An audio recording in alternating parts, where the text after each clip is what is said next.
everyone, I'm Nienke van Dongen. I'm currently still a PhD student, but starting my postdoctoral research at the University of Twente.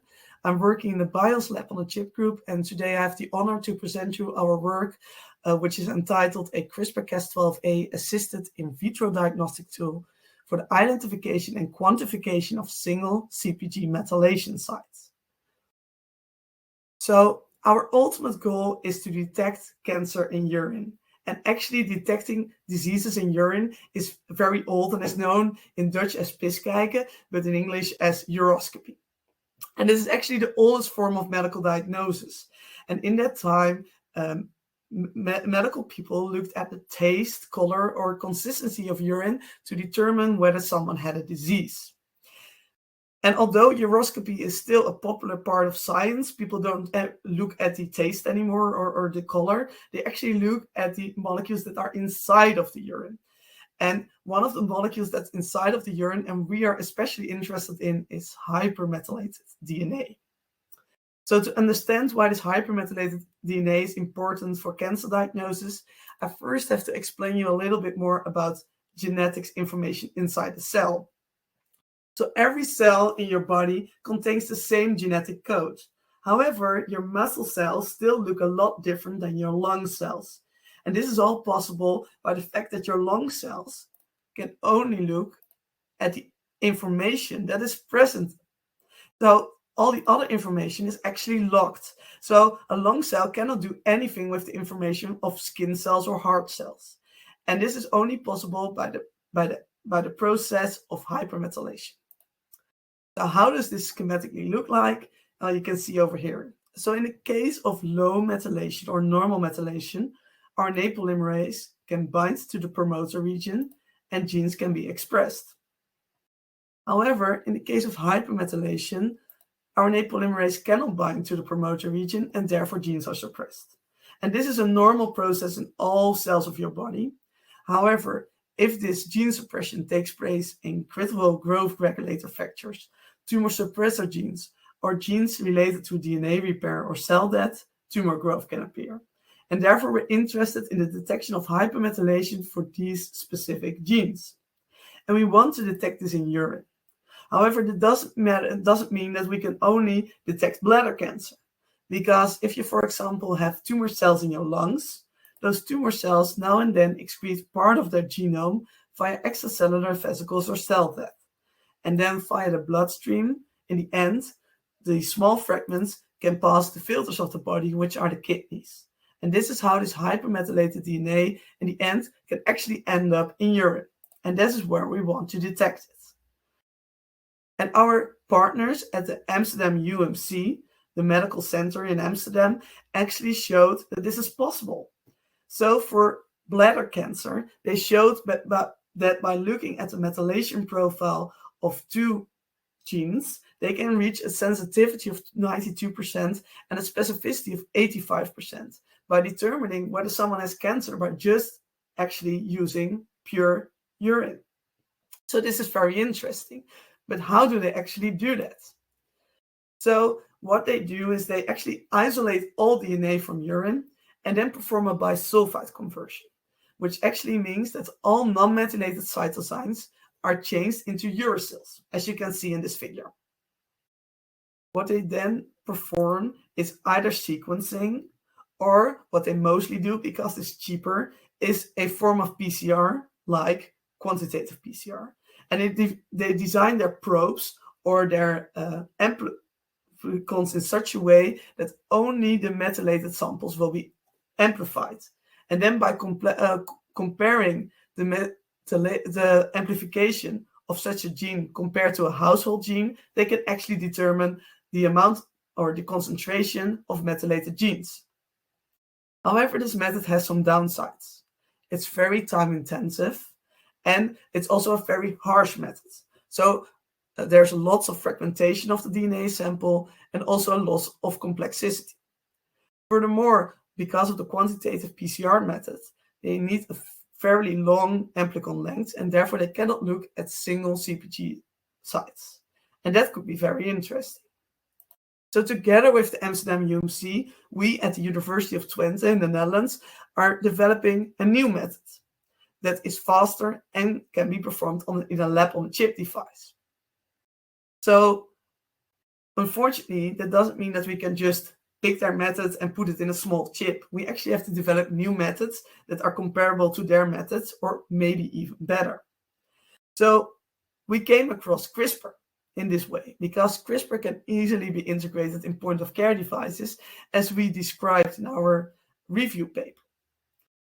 But how does CRISPR sensing actually work for double-stranded DNA samples? Well, in our case, we use Cas12a, which is a CRISPR protein.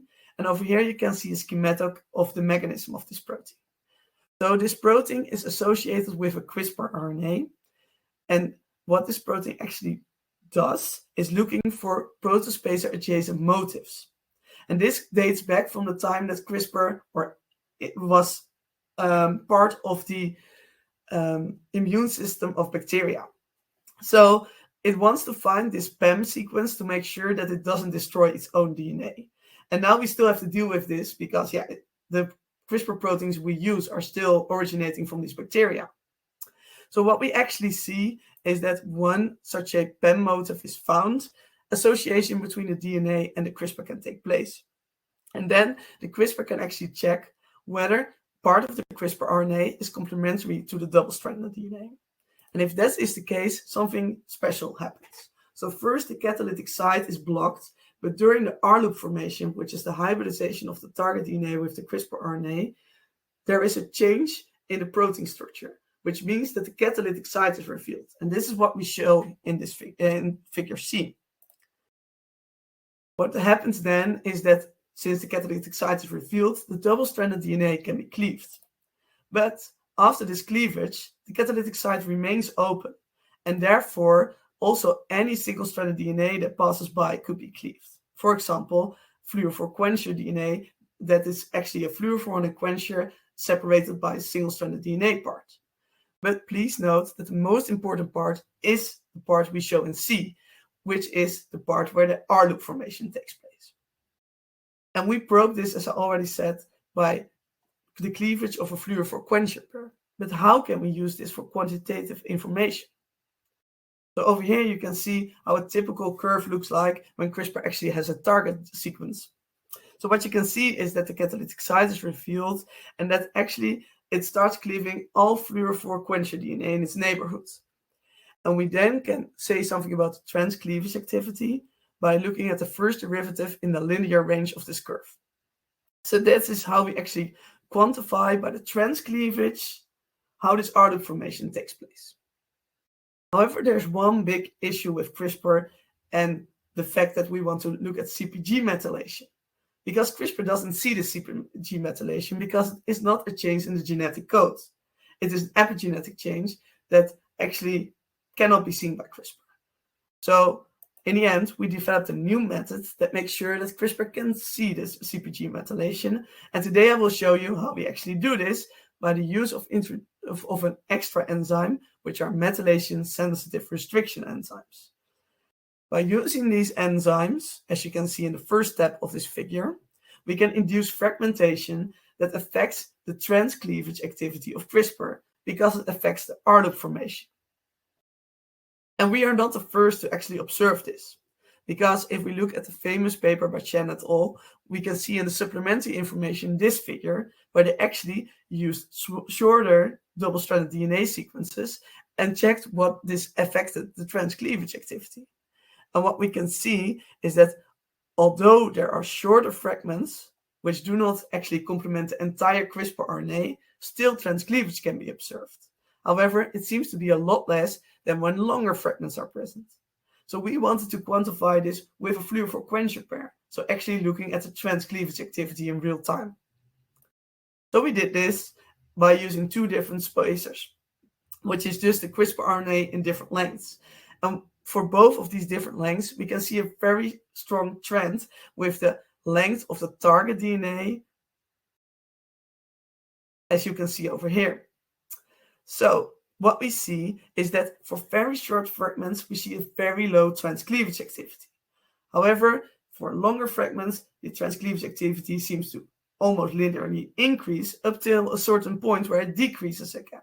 And we were surprised by this because we actually thought in the beginning that the longer the target DNA is and the more bases it complements with the CRISPR RNA, the higher the activity will be, because we thought that we then would have a better R-loop formation and therefore a better transcleavage activity. However, when we dived into literature, we found a very nice paper by Schwartz et al., where they actually showed with the crystal structure that the last part of the CRISPR RNA is not involved in the R-loop formation anymore, and this would explain this trend, as you can see in this part. So we can actually see low transcleavage activity for short fragments and high transcleavage activity for long fragments. But if we use methylation-sensitive restriction enzymes, what we actually do is breaking a fragment in two. And breaking a fragment in two means that both fragments are actually still present. So what does this mean for our CRISPR activity? This is something we observe in this slide. So you can see that the short length almost shows no activity. So that's the green one. Then the yellow one is the longer fragment, a slightly higher activity. And in dark blue or purple, we can see the full length of the fragment. However, the yellow-green striped version is actually two fragments being present at the same concentration, the same as we expect when methylation-sensitive restriction enzymes cut the sample in two. And we can see a restoring of the transcleavage activity, which is simply by the fact that both fragments can also bind to this CRISPR RNA by just statistics. However, the lower the concentration is, the lower this chance of binding is, and therefore the lower the transcleavage activity. But even for 10 nanomolar concentrations, which is pretty high, we can already see a difference between intact DNA and fragmented DNA. So that seems very promising. Something we also wanted to see is whether the cleavage position would matter. So we designed a target sequence, as you can see on the left, and we actually made sure that different methylation-sensitive restriction enzyme target sites would be present. And what we can see is that the cleavage site really matters. So, for example, if we close to the palm, there is a cleavage site, which is the HPA2 cleavage site. We see a really big decrease in the transcleavage activity. Well, if we cleave far away from the palm, we don't even see any change in the transcleavage activity. And in this way, we can actually use these methylation-sensitive restriction enzymes to profile where the methylation takes place. So actually, we can look at single CpG methylation sites and also see which ones are methylated. So that seems very interesting. But of course, we want to prove that we can look at single CpG methylation by using a more patient-like sample. So we decided to order 120 base pair fragments, which is also the length we expect to find in urine. And then we artificially methylated samples, and we also had samples that were not methylated. Then we added the methylation-sensitive restriction enzymes to make sure that all non-methylated DNA is fragmented and all methylated DNA stays intact. Then in the next step, we actually add CRISPR. And what we expect is that when the fragmentation takes place, the CRISPR cannot perform the full R-loop formation, and therefore this affects in the end the opening of the CRISPR and therefore also the accessibility towards the cleavage site. So actually the transcleavage activity. While for the methylated DNA, the entire fragment is intact and therefore we expect a high transcleavage activity. And that's what we want to measure by looking at those fluorophore increase over time. So first, we actually had to see whether this fragmentation was successful by the use of methylation-sensitive restriction enzymes. So we had CRISPR not being present in this step. We only looked at the fragmentation, and that's what we show over here. So we had different ratios of methylated versus non-methylated. And you can see that for the fully methylated samples, the original peak is a lot higher than for the entirely non-methylated samples. And you can see a really nice trend there. So we know that the methylation-sensitive restriction enzymes are actively and very specifically only cutting non-methylated DNA. So that's good. And then, of course, we want to see whether we can show this with CRISPR. So now we're introducing the CRISPR and look at the fluorescence intensity over time. And we can indeed see a very nice linear trend between the fraction of methylated versus non-methylated DNA and amount of transcleavage activity. So this is very promising. So with this research, we were able to show that fragmentation size of the DNA that you add to the CRISPR affects its transcleavage activity. And we propose that that's because of this R loop formation that actually is involved in the revealing of the catalytic site. Furthermore, the concentration affects the chance of multiple fragments binding, because we showed that if we have the 10 nanomolar target DNA, we see a lot more restoration of the restoring of the transcleavage activity compared to, for example, 1 nanomolar. And we also showed that the fragmentation position affects the transcleavage activity, and this could be useful for actually, in the end, sequencing of the CpG sites. And we applied this by using the methylation-sensitive restriction enzymes that disrupt the R loop formation, and we showed that our assay is sensitive towards single CpG site methylation detection. However, there's one big issue of this assay, and that is that we were only able to go down to 100 picomolar as a limit of detection. And this is an issue because in the end, we want to measure in urine.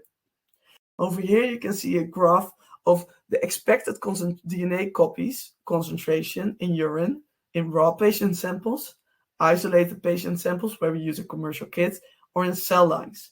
And you can see that we still need to overcome a factor of 100,000 to be able to directly measure in urine samples. So the big question is how to find this hypermethylated DNA at ultra low concentrations. It actually seems like finding a needle in a haystack.